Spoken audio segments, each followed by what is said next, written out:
Bon, Koroleni. Koroni, allez, allez, Cheba, il va aider. Cheba, ta yiri. Yiri ni be ko shaman ke. Koro yiri. Avec mo karama ka di mo ma.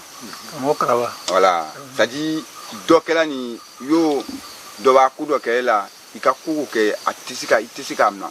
Kakuku ke atisika amna. Ni ka tiga le kama ka hayando be ko kala ka di ka baraka di mo ma.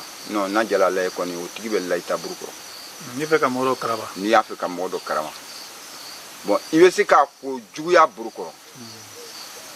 Koroni be se ka fara bo ka ke juguya taburu we ya buru. Afara we bana gbelen utai.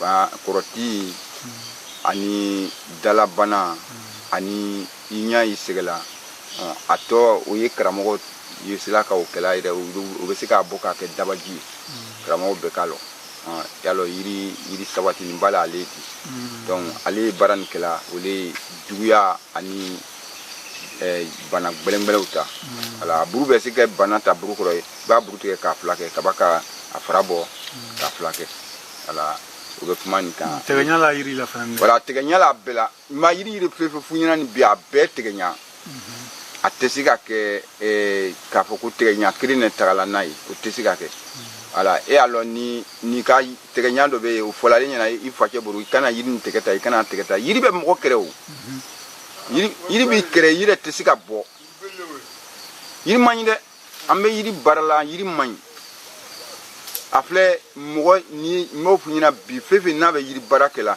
ashima jale ashima ja parce que mo be ba alele isaila alele voilà et puis il est katara yiri manga ka komi ke yiri manga ka tegenya ma ni katara tegete abe gbalu laika voilà wo ko son yiri ta barafu ya anyalo le ka sala ka srokake nate yiri be mo fora un coup mo funyina juko e tian mais yiri le laban yiri ti ka chon abi bo duan lo bina be bon o yiri rebe tout kono ya amena se yiri to no mais am ate dakun ne amena sama nanga sama mena imena yiri na yiri to le alebe baraka yiri fin saba banate na te dokenna ala donc comme alebe baraka karabali ani juguya voilà abe baraka ola voilà butule Korole be okay